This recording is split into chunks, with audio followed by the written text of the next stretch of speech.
juga ketawa geli ya melihat MUI ikut campur masalah ijazah palsu Pak Jokowi. Ini sebenarnya MUI bukan ranah jenengan, bukan jalur jenengan. Jalur jenengan adalah harus usut tuntas masalah korupsi dana haji. Ini jalur jenengan, ini ranah jenengan, ini tugas jenengan MUI. Jenengan kerja di sebagai MUI, Majelis Ulama Indonesia, tapi kenapa jenengan tidak tahu jalur jenengan, tidak tahu tugas jenengan sebagai apa gitu. Aduh, halal deh. Roy Suryo ditetapkan menjadi tersangka, sudah keluar fatwa MUI katanya sudah tepat ya Polda Metro Jaya ya menetapkan Roy Suryo menjadi tersangka. Jadi halal deh, jadi halal ya udah ya.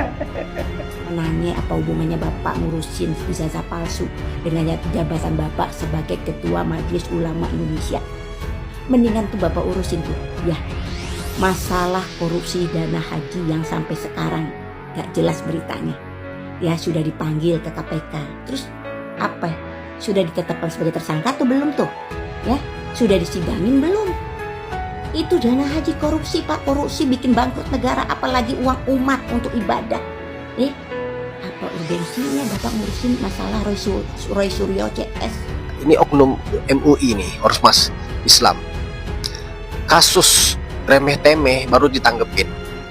Kasus korupsi Anda diam saja, kemana? Seharusnya amar ma'ruf nahi mungkar itu Anda tegakkan, wahai MUI. Kasus remeh-temeh ijazah baru bernarasi, baru komentar langkah Metro Jaya itu sudah tepat mentersangkakan Roy Suryo. Tapi kasus dana haji dikorupsi, uang rakyat dirampas, itu lebih urgennya prioritas MUI. Aduh, MUI ya, Majelis Ulama Indonesia, kemana ketika ada pesantren yang roboh kalian tidak bersuara? Kenapa ketika ada korupsi di haji MUI tidak bersuara?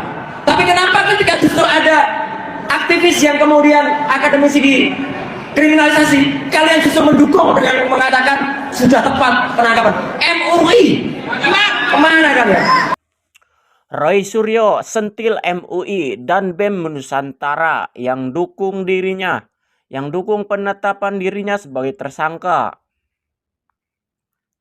Pakar telematika Roy Suryo kembali menanggapi perkembangan kasus ijazah palsu. Setelah status hukumnya dinaikkan menjadi tersangka oleh Polda Metro Jaya dalam forum pertemuan dengan para pendukung di Gedung Juang, Jakarta, Roy Suryo menyinggung dua lembaga yang menurutnya ikut menyetujui langkah polisi menetapkan dirinya dan rekan-rekannya sebagai tersangka. Kami menghimbau kepada beberapa pihak, khususnya dua pihak adik-adik mahasiswa, ayo bangkit, jangan seperti Sarden atau Sardani yang katanya BEM Nusantara malah mendukung penangkapan terhadap kami, kata Roy Suryo. Roy Suryo juga menyoroti sikap MUI yang memberi komentar atas penetapan dirinya sebagai tersangka, namun dianggap diam dalam sejumlah kasus lain yang dinilai lebih relevan bagi umat. Organisasi bernama MUI, kemana ketika ada pesantren roboh kalian tidak bersuara? Kenapa ketika ada korupsi di dana haji MUI tidak bersuara? Tutur Roy Suryo. Dia menilai dukungan MUI terhadap langkah kepolisian tidak sejalan dengan kritik yang selama ini diharapkan terhadap berbagai persoalan keumatan dan dugaan pelanggaran moral yang terjadi di sektor lain.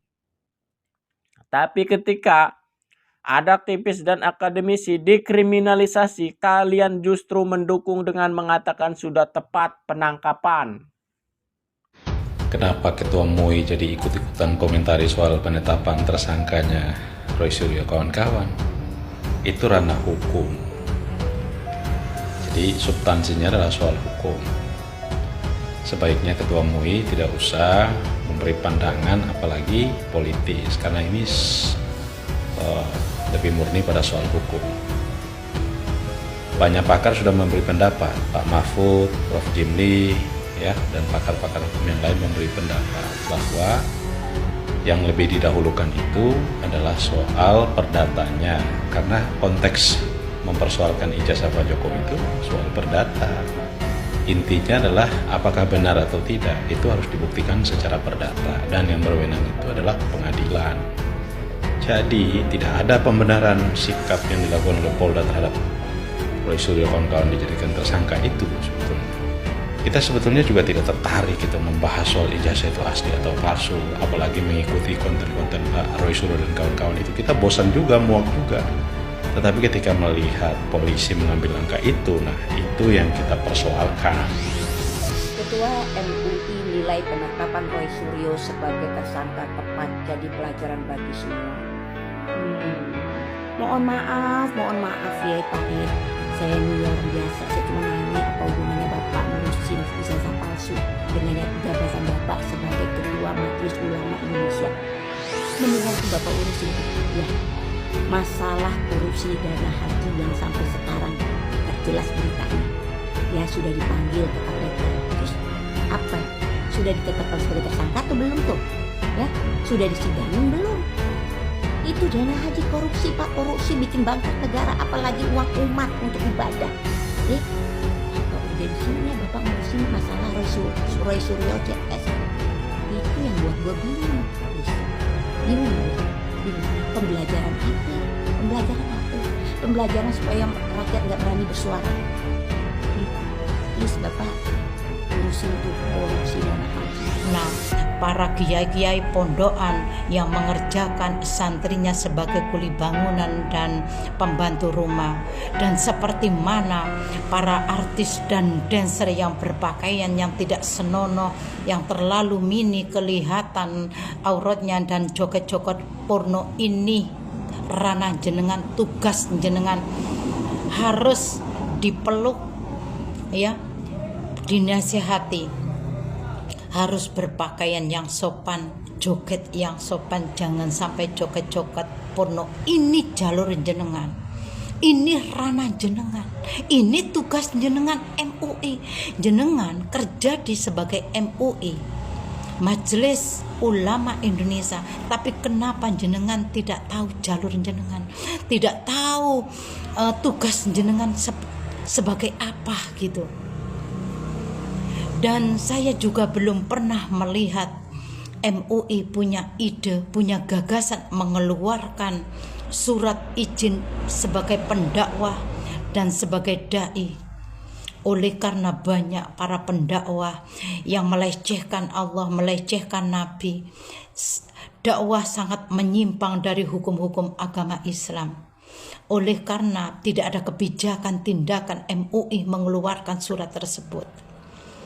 Seharusnya melalui tes kapasitas sebagai pendakwah, jangan asal-asalan seperti mana harus ada larang-larangan ya, seperti mana yang katanya Gus-Gus Ilham, Gus-Gus yang rokokan mengatakan sama dengan Allah, seperti mana yang Habib-Habib dari negara Arab juga yang banyak melecehkan orang tempatan, yang mengakui semua milik-miliknya. Ini harus berani untuk mengeluarkan surat izin berdakwah.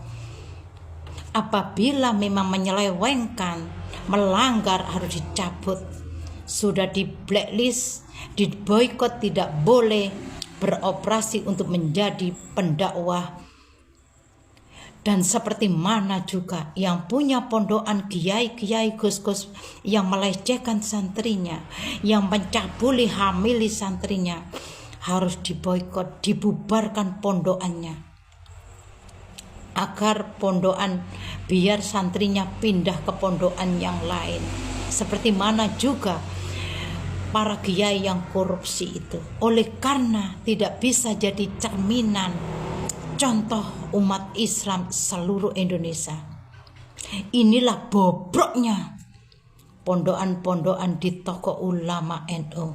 Ini yang sangat memalukan ya, melecehkan pondokan seolah-olah keluaran pondokan tidak ada gunanya. Oleh karena tidak menjamin keimanannya, tidak menjamin akhlakul karimahnya, tidak menjamin moralnya, tidak menjamin takut sama Allah, tidak menjamin takut malaikat raqib dan atid sebagai CCTV yang selalu mengikuti kita, tidak takut dengan Al-Quran ayat-ayat suci ya, selalu dilecehkan. Sedangkan ini untuk sumpah pelantikan tapi dilecehkan. Ini yang merusak semua pondok-pondokan seluruh Indonesia.